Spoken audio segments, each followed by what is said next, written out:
All right, if you missed it yesterday, our friends over at FanDuel, of course, a proud sponsor here on the Locked On Podcast Network, they have installed BYU as, wait for it, the number 2 team in the Big 12 heading into the 2025-2026 men's basketball season. Now, you're wondering, okay, who's in front of BYU considering they're expected to be a top 10 at worst preseason team? That would be the vaunted Houston Cougars. Now, Houston's got multiple Final Fours. Kelvin Sampson has built them into a Leviathan. BYU, for everything that we've seen from them in their first forays in the Big 12 Conference, that's some pretty major breakthroughs, but one of the bugaboos is being able to get past the Houston Cougars. BYU will have to prove that this year if they want to climb to the top of this conference, because I think FanDuel nailed it here. They're plus 160, so far and away the favorite to win the Big 12 according to FanDuel. BYU is at number 2 at plus 420 with Texas Tech in close proximity at plus 500. Then you have Kansas at plus 800, Iowa State plus 850, and Arizona at plus 950 to win the Big 12 Conference this season. So a lot of the heavy hitters in the league, as you might imagine, are on that board. The Houston Cougars, the BYU Cougars leading the way. I actually expected, I'm not going to lie, BYU to be a little closer in terms of the overall odds to Houston than they actually are, because from plus 160 to plus 420, that's fairly significant in terms of the gap there. I understand why it exists because, as I mentioned, Houston, they have got the track record. BYU under Kevin Young looks like it's on an incredibly ascendant path that is taking off, and to use the expression we hear colloquially all the time, to the moon. But so far, BYU under Kevin Young has a Sweet 16 berth, whereas Kelvin Sampson, he's got national title game appearances. He's got multiple Final Fours. So, yeah, I understand why Houston, according to FanDuel, is the favorite until proven otherwise in the Big 12 Conference. That's the fun part about what BYU can do this season. They can go out and knock a program like Houston off their perch. That is what is out there for AJ Dybantsa, Richie Saunders, Robert Wright III, Keba Keita, Kennard Davis Jr., all the guys on BYU's roster. That's what they've got to be monitoring here. We have seen practice clips coming forth on social media about this BYU basketball team, and we heard NBA players like Keontae George, and there were some pictures of it. I probably should have pulled this before I talked about it. It just came to my mind.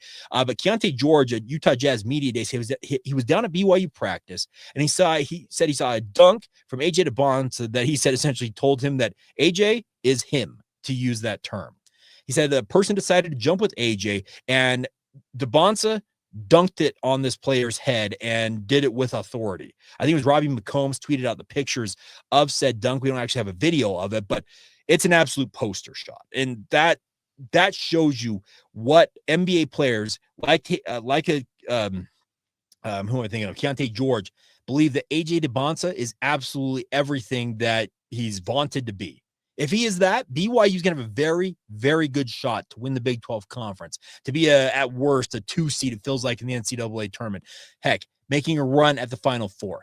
AJ said it himself that the floor for BYU this year, Sweet 16.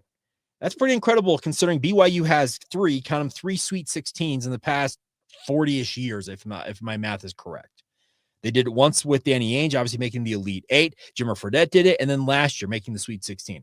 It's not been territory BYU's been very accustomed to seeing. Now, would Cougar fans, yours truly included, like to see BYU make deeper runs in the NCAA tournament? Abso-freaking-lutely. But the bigger point to be had here is BYU is considered to be one of the favorites in the Big 12, but they have ground to make up to chase down what appears to be the front runner in the Houston Cougars. The talent is there for BYU. It's undeniable. John Rothstein was here last week, and he said that he believes that a guy like Richie Saunders with AJ Dybantsa, Robert Wright III, and the other cast of characters around him could make 100 threes this season in the Big 12 and for BYU. 100 three-pointers, let's say conservatively, that's across 40 games. That's a lot of made three-pointers because the attempts, if you're an elite three-point shooter, you're in the 40% range. That means you're missing more than you're making more often than not. That's a lot of threes to get up and a lot of threes to be made. But if that's what Richie Saunders is capable of, man, I'm looking forward to seeing what BYU can accomplish as a team, because that means there's going to be guys like Dybantsa who are going to go out there and absolutely ball out.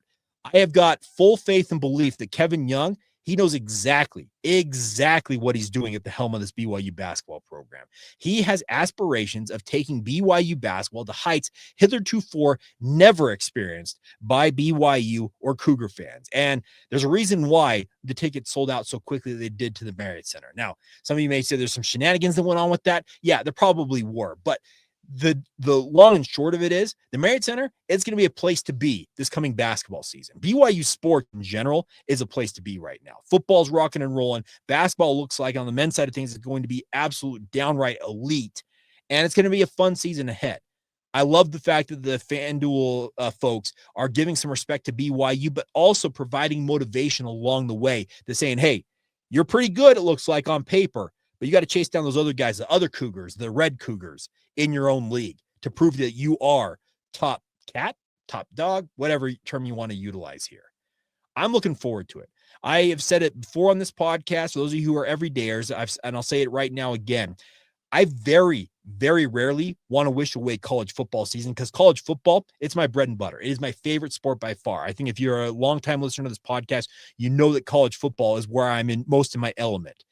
But watching BYU basketball this past season accomplish what they accomplished and looking at what they have on paper right now, I'm eager to get to the start of the college basketball season and see what they're capable of. I think we're under 5 weeks from tip-off as BYU will be in Las Vegas to take on Villanova on opening night. They've got an absolutely electric non-conference slate. And if I had more means to do so, I would love to travel to all these different venues and see these teams BYU is going to play in basketball. Are they going to absorb some losses in the non-conference? Inevitably. If they don't, that team very well may be a national title contender if they do sail through the non-conference slate, because they have scheduled up to a level that I don't think many non-conference slates in BYU history are going to even approach what BYU has on their plate in the non-conference. And then we all know what the Big 12 looks like as a league.